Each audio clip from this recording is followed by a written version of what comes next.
The questions and objections I'm going to cover today are, number one, can we trust the New Testament as a historical document? Number two, hasn't the Bible been rewritten so many times that it can't be trusted? Number three, wasn't the New Testament written hundreds of years after Christ? And number four, was the Bible changed?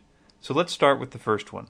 Can we trust the New Testament as a historical document? This one is relatively easy to answer. Scientifically speaking, if you cannot trust the Bible as a historical document, then you cannot trust any ancient document, because there are more copies and fragments of the New Testament than there are for any ancient document in the world. If you look at this chart, which lists the ancient texts with the most copies in existence, you will notice that the New Testament tops the list with 5,600 copies. Coming in second, you have Homer's Iliad with 643. And third is Sophocles with 193. And you can see that it's pretty much downhill from there. In fact, most documents have about 10 or less copies. The next factor that plays a role in the science of textual criticism is the time between when the document was originally written and when the first copies we have of it are. The New Testament again ranks number one of all known ancient texts, with a gap of less than a generation, about 30 or 40 years. And again, Homer's Iliad comes in second, but it has a whopping 500 years between the time that it was originally written and the time that we have the first copy. You can see that with all the other ancient texts, this gap is pretty significant. In fact, there's an average of about 1,100 years between the time that these texts were written and the time that we have the first copies. The next, and probably the most important data point in textual criticism, is the question, do these copies agree with one another? That is, do they all say the same things?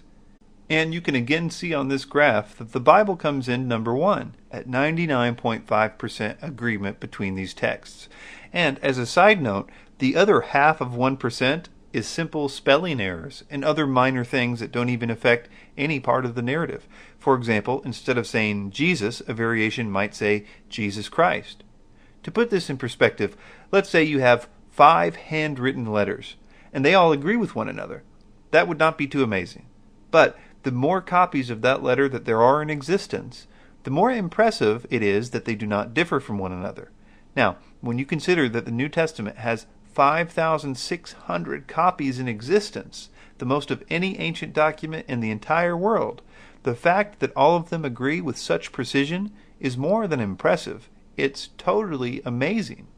And this is also answering the objection that people often say, hasn't the Bible been rewritten so many times that we can't trust it anymore? People make this claim because they're not aware of how the Bible was translated. An author, Matt Slick from carm.org, said the following of this objection. This is a common misconception. Some people think that the Bible was written in one language, translated to another language, and then translated into yet another, and so on, until it was finally translated into English. The complaint is that since, in this scenario, it was written so many times in different languages throughout history, it must have become corrupted. The telephone analogy is often used as an illustration. It goes like this. One person tells another person a sentence, who then tells another person, who tells yet another person, and so on, until the last person hears a sentence that has little or nothing to do with the original one. The only problem with this analogy is that it doesn't fit the Bible at all. Now, you remember our chart where we had 5,600 documents that all agreed with one another to 95.5% accuracy? Well, those documents are written in the Greek language, and all of the world's translations of the New Testament, whether they are English or Spanish, French, Chinese, Swahili, whatever, are translated from the Greek to that language. So there's only one step in this game of telephone. I think that modern English speakers get confused because there are so many English versions of the Bible, like the King James Version and the New International Version, the New American Standard Bible, and so on. What the different versions in English do is try to either update the words, since the English language, like all languages, are evolving, so a word in 1611, when the King James Version was written, does not always mean the same thing as it does in 2011. There are other reasons for different English versions too. Publishers sometimes strive to give an even more accurate translation of the Greek texts. See, Greek is a very deep and complex language, and English really isn't. For example, the Greek language has 4 words that it uses for love. One for romantic love, one for brotherly love or friendship, and one for love of a family member, and then agape, which kind of is a love that you do, sort of. Where English has just one word for love. So, yeah, sometimes different Bible versions will try to make a clearer picture of what the Greek language is trying to say. But we can always track that and we can always test them because there are concordances available and lexicons and other things where we can test what they've actually translated it as. So yes, there are different English versions, but all of them have to obey the original Greek texts, which can be easily shown, as we've already seen, not to have been victim to the telephone game idea. Now, none of these questions have been speaking about the truthfulness of the document or making claims of its validity. All that it's doing is saying that you can be sure that what you are reading is the same thing that was originally written. The next few questions have to do with that. The first is, wasn't the New Testament written hundreds of years after Christ? This is actually a really important question that plays into the trustworthiness of the message of the New Testament. To discuss this aspect, I'm going to play a clip from the famous philosopher and Christian William Lane Craig, courtesy of 100huntley.com. I often hear students say, well, you can't know anything that happened 2,000 years ago. And what they fail to understand is that the crucial gap is not the gap between the time of the evidence and today. The crucial gap is the gap between the evidence and the events described by that evidence. If the gap between the events and the evidence for those events is short, then how long it has been since the evidence in those events to the present day is just irrelevant. Good evidence doesn't become bad evidence simply because of the lapse of time. And with regard to the New Testament, when we look at the evidence, what we discover is that these records of the life of Jesus were written down within the first generation after those events, while the eyewitnesses were still alive, with people who had firsthand contact with those who had accompanied Jesus during his lifetime. So that we actually have better sources for the life of Jesus of Nazareth than we do for most of the major figures of antiquity. For example, take Alexander the Great, the great Greek conqueror. Our earliest biographies, earliest sources for Alexander the Great, come from Arrian and Plutarch 400 years after Alexander's death. And yet, Greco-Roman historians still regard these records as fairly trustworthy accounts of the life of Alexander the Great. The fabulous legends about Alexander didn't arise until the centuries following those two authors. And contrast that to the New Testament, where we have books and records that are written within the first generation after the events while the eyewitnesses are still alive. So I think that we have very good evidence for the life of Jesus of Nazareth, very trustworthy evidence, and how long it has been since that evidence till today is simply irrelevant to the reliability and trustworthiness of that evidence. Next, let's look at the idea that the Bible was intentionally corrupted or changed by a nefarious group like the Illuminati. This is a claim that is made all the time. Now again, going back to our 5,600 copies that are 99.5% agreement with one another, they are also from vastly different time periods and were discovered in many different countries. If anyone had attempted to change any of them, it would be the most obvious thing to everybody.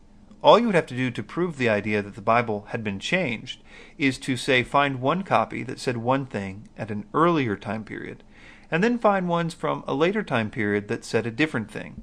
It would be the easiest thing ever to do. It would be impossible for a forger to change all of those 5,600 texts without being noticed, most of which had not even been discovered yet. This is why people only make the claim that the Bible was changed, and why you never find anyone offering proof that it was changed.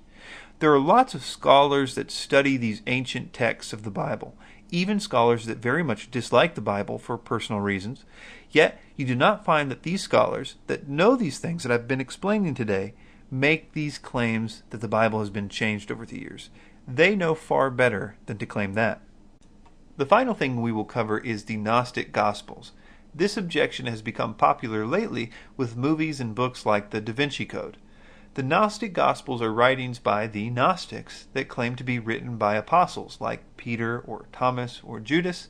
The first thing that you should know is that no one, not even the Gnostics, think that these writings were actually written by the apostles. They admit that they are pseudographical. In other words, that they were written by people who simply claim to be these apostles, but were not. The other thing that you won't hear from Dan Brown of the Da Vinci Code is that these writings do not show up until almost a century later. It's ironic that the same people that think that the actual Gospels should be questioned because of their teeny tiny gap don't question the Gnostic Gospels, which have a much bigger gap. Not to mention that the Jesus that the Gnostic Gospels portray is not the same Jesus from the earlier Gospels, nor is he the one that's prophesied by the much earlier Jewish writings. Their version of Jesus conveniently conforms to their own religion many, many years later. From a textual criticism standpoint, there's absolutely no question whether or not the Gnostic Gospels are the real Gospels. They are clearly not the real Gospels. The real Gospels in the New Testament were either written by the apostles, like Matthew or John, or the associates of the apostles, like Mark and Luke.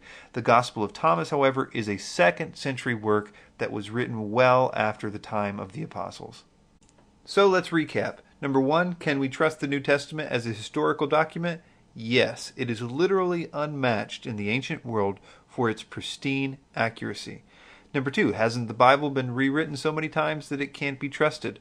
No, if you want to use the telephone analogy, then there were always only 2 participants in the game. Translations went from Greek to the respective languages consistently. Number 3, wasn't the New Testament written hundreds of years after Christ? No, it was written about 30. And as a side note, because of the creeds and other spoken traditions evident in the New Testament, we can actually trace it back even earlier than that. And number 4, was the Bible changed? No, this would be so easy to prove that if it were true, you would hear about this all the time. The Bible's mere endurance speaks for itself. For thousands of years, people have explored every nook and cranny of the Bible. Alleged difficulties have been systematically answered. The more one studies without bias the teachings found in the Bible, the more that you will see that they conform to the truths of experience and human nature. It is just as powerful to the lives of people today as to those thousands of years ago. The question is, what do we do about it? If this is true, then the Bible is by far the most important book on our bookshelves. And what do we make of this man that lived 2,000 years ago, about which was said, "Truly these times of ignorance God overlooked, but now commands all men everywhere to repent, because he has appointed a day on which he will judge the world in righteousness, by the man whom he has ordained. He has given assurance of this to all by raising him from the dead." I encourage you all to read about Jesus, if for no other reason than because he is the pinnacle of all personality. There is nothing like him in literature or history. He is in a class by himself. Discover him for yourselves in the pages of your Bibles.